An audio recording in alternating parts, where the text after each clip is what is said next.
여러분 이제 조금만 있으면 크리스마스입니다. 연말하면 포근한 분위기에 거리를 걷기도 하고 영화도 보고 외식도 하고 그랬는데 올해는 아무래도 집에만 있어야 할 것 같죠. 자, 요즘 같은 때 진짜 의지되는 존재가 바로 우리의 여가를 책임질 OTT 서비스인 것 같아요.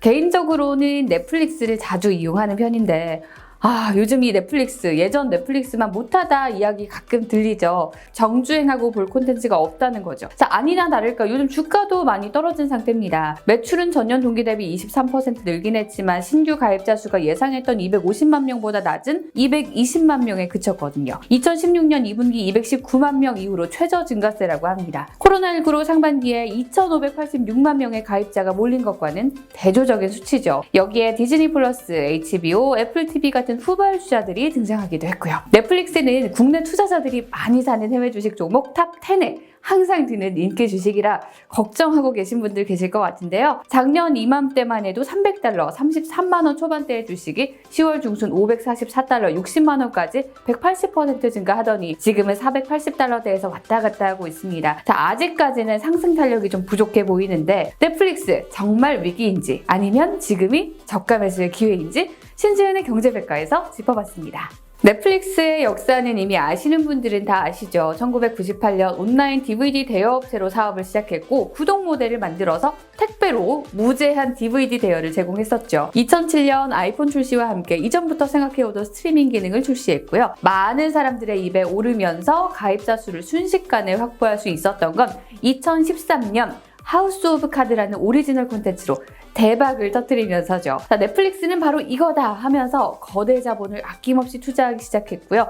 여러 국가에서 IP를 확보하고 제작하면서 진출한 나라만 해도 190개 국가입니다. 과감한 오리지널 콘텐츠 투자는 코로나 시국에도 계속되고 있는데 올해만 해도 지난해 매출액 202억 달러, 우리 돈 약 24조 원의 약 75%를 제작 비용으로 고스란히 투자한다는 이야기가 들리죠. 넷플릭스의 콘텐츠 투자액은요. 첫 오리지널 시리즈를 선보인 2012년 18억 달러, 1조 9천여억 원에서 8년 만에 10배 가까이 늘었습니다. 또 하나 인간 감성의 힘을 빌린 인공지능도 한몫을 합니다. 넷플릭스에 새로운 콘텐츠가 들어오면 30명 정도 되는 콘텐츠 전문가들이 일주일 내내 영화를 보면서 태그를 한다고 해요. 자, 이건 무섭다, 이건 재밌다, 로맨틱하다 등등 일종의 꼬리표를 다는 건데 이걸 취향에 맞게 인공지능이 적절히 구성을 하는 거고요. 자, 넷플릭스에 들어가 보면 퀸즈 갬빗을 본 소피, 당신을 위해 추천하는 것들 이런 게 항상 뜨는데요. 자, 눌러보면 역시나 취향 저격이어서 저도 여기 뜨는 것들 유튜브 원고 써야 하는데를 외치면서 이틀 만에 정주행한 적이 많습니다.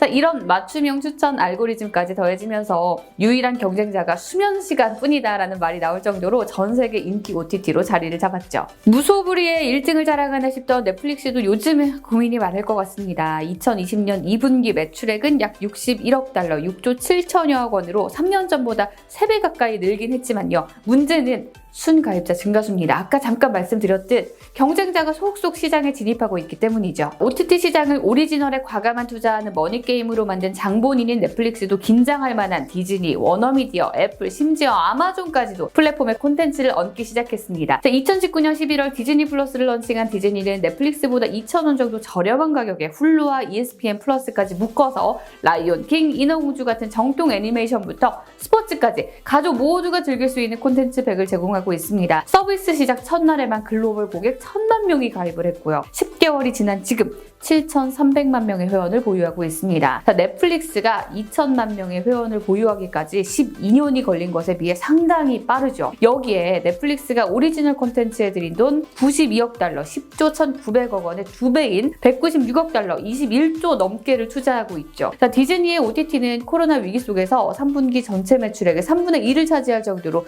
견고하게 버티고 있습니다. AT&T의 손자회사로 거듭나 잠재적 적수로 떠오른 HBO Max의 본격적인 런칭도 주목할 필요가 있습니다. 자, AT&T는 2018년 6월 타임워너를 854억 달러, 103조 원에 인수를 했는데요. 여러분도 잘 아시는 HBO, CNN 등 채널에 왕좌의 게임, 프렌즈, 해리포터, 섹스앤더시티 같은 글로벌 콘텐츠를 손에 넣었죠. 기존의 3,500만 명의 가입자를 그대로 안고 2020년 5월 HBO Max를 출범했는데요. 영업이익률 20%의 통신비를 캐시카우로 가진 회사라서 투자에 필요한 현금이 많은 데다 B2B 분야에서 이미 가지고 있는 통신 인프라를 활용할 수도 있습니다. 여기에 워너미디어가 골든글로브나 에미상에서 50개가 넘는 상을 거머쥘 정도로 작품성도 높고 소비자에게 인지도도 상당히 높은 콘텐츠를 만들어 왔다는 점을 생각하면 넷플릭스가 그냥 손을 놓고만 있을 수는 없는 상황입니다. 이미 미국인들 대부분이 쓰고 있는 아마존이 아마존 프라임으로 애플이 애플 TV로 콘텐츠 공세를 펴는 것도 예사롭지 않은 상황이고요. 아마존은 2019년에만 콘텐츠 제작에 60억 달러, 6조 넘게를 투자했고요. 코로나 여파에도 불구하고 제프 베조스는 70억 달러, 7조 넘게 더 투자하겠다고 밝혔죠. 자, 애플 TV 또한 2019년에 60억 달러 규모로 투자를 하겠다고 선포했습니다. 자, 여기에 현지의 경쟁사들도 속속 등장하고 있어요. 한국의 경우 카카오와 SKT가 3천억 규모의 파트너십을 체결하고 SKT의 웨이브가 카카오 TV의 자체 콘텐츠를 유통하기 시작했습니다. 네이버는요, CJ ENM, 스튜디오 드래곤과 3천억 규모의 지분 교환으로 파트너십을 미디어 영역으로 확장했고요. 쿠팡조차도 지난 7월 싱가포르 OTT 업체 훅을 인수를 했는데요. 한국 정부도 이 넷플릭스 독주를 막겠다며 오리지널 콘텐츠 제작비 세액 공제해주고 1조 원 규모 문화 콘텐츠 펀드 지원해주겠다, 이렇게 나선 상황이고요. 결국 사람들이 구독을 끊지 못하도록 하려면 끊임없이 매력적인 콘텐츠를 쏟아내야 하는데 결국 출혈 경쟁일 수밖에 없죠. 넷플릭스는 그렇지 않아도 콘텐츠 제작 투자로 인한 부채에 시달리고 있는 상황입니다. 특히 장기 채권 발행에 따른 부채는요, 2015년 24억 달러, 그러니까 한 2조 6천억 정도에서 2020년 153억 달러, 16조 9천억까지 치솟았습니다. 대기업 집단인 디즈니나 AT&T와 달리 스트리밍 서비스에만 올인해온 넷플릭스로서는 비즈니스 운영에 분명한 부담으로 다가오겠죠. 자, 여기까지는 아마 많이들 들어보셨을 내용일 텐데요. 이제 그럼 넷플릭스의 시대도 간 건가? 이런 걱정이 슬슬 들기 시작하죠.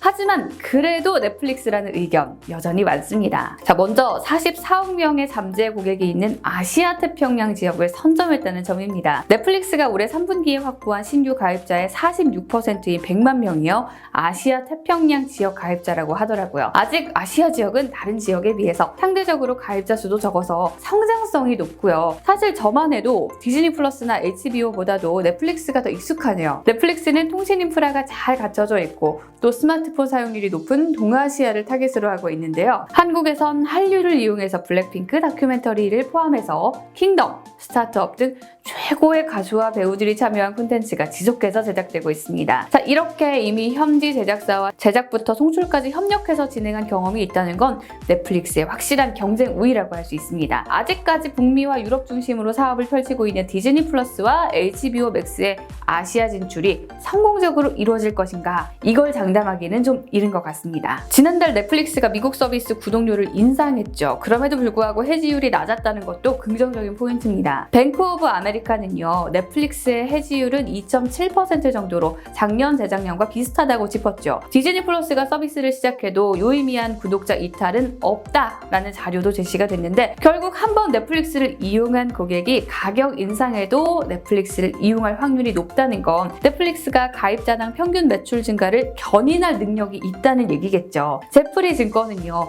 구독료 인상이 가입자들의 해지를 부를 수 있는 그 리스크 요인이긴 하지만 넷플릭스가 제공하는 콘텐츠 매력을 고려하면 충분히 정당화된다라고 평가하기도 했습니다. 코로나로 경쟁사들이 제작을 중단하는 상황에서도 2021년 오히려 더 많은 오리지널 콘텐츠 공개가 예상된다는 겁니다. JP모건은요, 올해 워낙 가입자가 많았기 때문에 그만큼 해지한 사람도 많았던 거지 경쟁력이 사라진 건 아니다라고 분석하기도 했습니다. 세계 OTT 시장은요, 2024년에 170조 원 규모를 형성할 걸로 예측이 됩니다. 이번 코로나 사태에서도 오히려 다시 기회를 본 OTT 시장은 그만큼 이 시장의 승자가 되기 위한 경쟁도 더 치열해지고 있는 그런 시장인데요. 넷플릭스가 광고 기반의 사업 모델도 아니고 디즈니처럼 흥행을 기반으로 확장해 나아가는 텐트폴 콘텐츠도 아니라며 사업 모델에 매서운 비판을 가하는 기사도 있더라고요. 저는 오히려 쟁쟁한 경쟁사들이 뒤를 바짝 쫓고 있지만 천재적인 발상으로 OTT 시장을 이끌어온 넷플릭스가 과연 여기서 멈출까라는 의문이 들더라고요. 자, 넷플릭스의 2021년은 어떨지, 기라성 같은 대기업들의 추격을 물리치고 글로벌 1위 OTT로 계속 승승장구할 수 있을지 기대가 됩니다. 여러분들은 넷플릭스의 미래 전망 그리고 주가 전망 어떻게 보시나요? 많은 댓글 남겨주시고요. 올 겨울도 따뜻하게 넷플릭스 같은 OTT와 함께 즐겁게 보내시길 바랍니다. 저 신지은의 경제백과도 더 재밌고 유익한 콘텐츠로 다시 인사드릴게요. 안녕.